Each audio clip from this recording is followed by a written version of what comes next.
The 2013 charts of Google's most popular searches in Australia are just in, with the top Google search at number 1 being "What is twerking?", shortly followed by "Who is God?". Now, on saying this, I don't think you have to be a genius to figure out which of the two questions is more important to be asking Google. I mean, one could potentially explain the reality of our existence, while the other would potentially leave us scarred for the remainder of our existence. And look, I know there's a lot of skepticism surrounding this issue, and quite frankly, I don't blame you. I mean, the meaning of God has been thrown around so often we forgot what it means. From some Zeus-like man in the sky with a big beard, to Thor, to a half-animal, half-human creature, to Kanye West shamelessly producing a track titled "I Am God" on his album Yeezus, to Eminem then self-proclaiming himself as the rap god, a new brand of clothing titled "I Am God", and who could forget Justin Bieber and his Believers. You affectionately refer to your fans as beaners. No, believers. And now I understand that most of this may be exaggerated, and many of these examples are mere semantics and plays on words that are probably being taken out of context, as let's face it, nobody actually believes in Bieber, and I highly doubt that Kanye West considers himself a god. When someone comes up and says something like, "I am a god," everybody says, "Who does he think he is?" I just told you who I thought I was, a god. And now Kanye West smashes his head into a street sign really, really hard. Oh! Kanye. Oh, Kanye. Kanye, you okay? Sounds like Kay's got a new hit. A god. That's who I think I am. Kanye, you okay? So with all these misconstrued definitions of God, the least I could do is help clear the water and help us finally find out who is God. Well, to begin, let's start with the things that we all agree on. First and foremost, we're here. We just began and we exist. And like all things that begin to exist, they require a cause. Things don't just come out of nothing, and although at times we sometimes wish they would, they don't.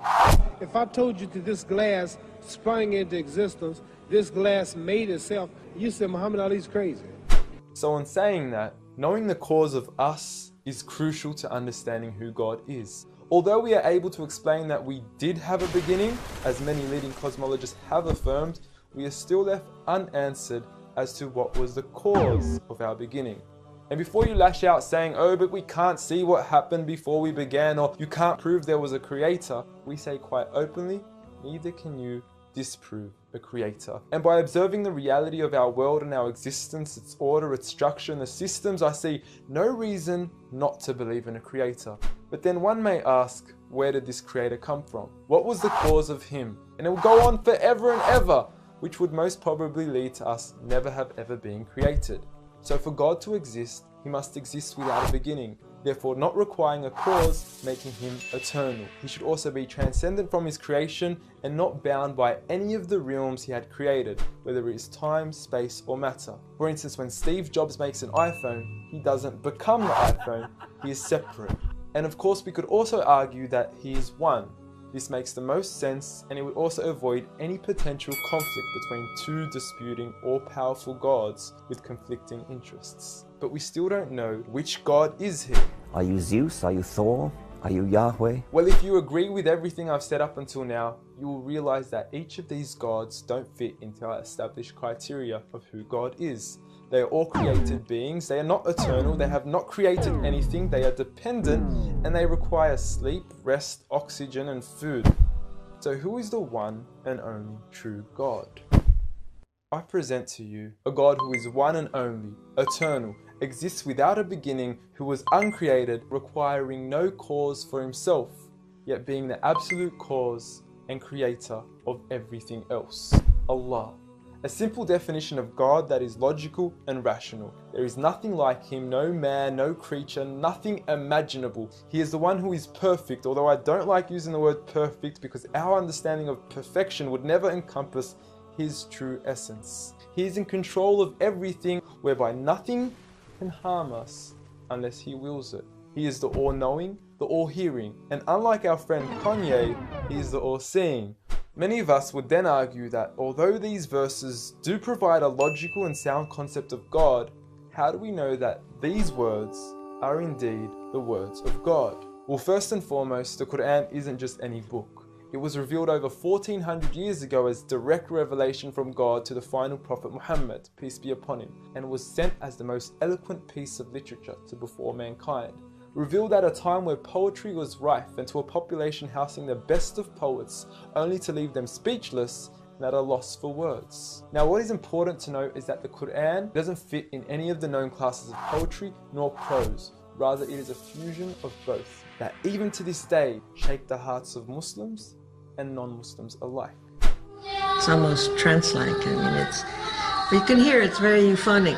I mean, there's a lot of internal rhyme and end rhyme, and the rhythm is not predictable, and it's beautiful. Even to this day, the Quran remains incomparable and stuns humanity with its accurate references to science and history, from accurate descriptions of the human embryo to historically accurate references to the different rulers in the different Egyptian dynasties. And no matter how many times people will try to discredit the Quran on its authenticity, it remains standing.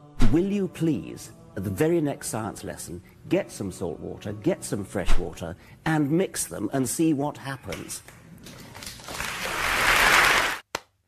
The Quran says 2 seas, not 2 cups of water.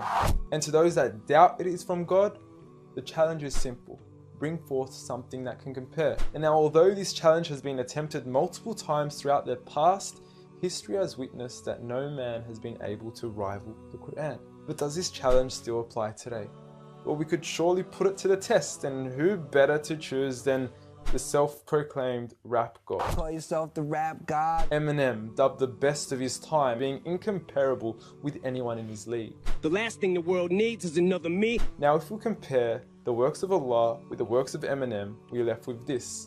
Slickety gibbity hippity hip hop, rappity rap, pack and a mac in the back of the act, pack, rap, yak, yakety yak, yak. At the exact same time, I attempt these lyrical acrobat stunts. Look, content-wise, I don't know. However, we can't deny that lyrically he is impressive. He has rhythm, rhyme, style, alliteration, and assonance. A short video online even indicates that in one of his songs he almost made every second to third word rhyme. But how does he compare with the Quran's smallest chapter of 3 verses, Surah Al-Kawthar? Now, in just 10 words, Allah is able to use over 30 linguistic and rhetorical devices, including emphasis, multiple meaning, grammatical shift, word order and arrangement, ellipsis, conceptual relatedness, intensification, choice of words, repetition, intimacy, exaggeration, and prophecy, along with many, many more. What's also important to note is that the linguistic devices in the Quran aren't just thrown about randomly. For instance, Allah would use palindromes strategically to describe the terms glorify your Lord and the orbiting of planets, as though both processes are occurring continuously, non-stop, one after the other. The shortest chapter in the Quran also contains a rhetorical device that no one can compete against nor replicate: prophecy. At the end of the first verse, Allah promises Muhammad, peace be upon him, that he would be given abundant good at a time when he was at one of the lowest points of his life, with a small amount of followers and low social status. He had even just lost his son, and his enemies were taunting him with cut-off lineage and progeny, yet Allah was promising him abundant good at this time. Such was the prophecy of the Quran, and we certainly indeed see its fulfillment today, with the Quran being the most recited, memorized and practiced book across the entire world, with over 1.6 billion followers today from all walks of life.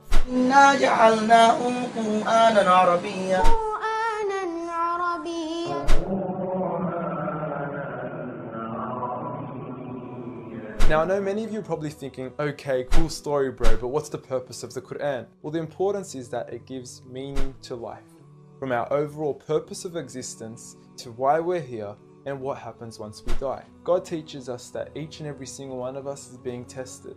We weren't created for mere play, we were created with a purpose, and that is to be obedient to God and His rules. Those who believe, there is reward, and those that don't and are arrogant, there is a punishment. And look, I apologize for trying to squeeze all this into one small video, but I've given you everything you need to know who God is and why we are here. So read.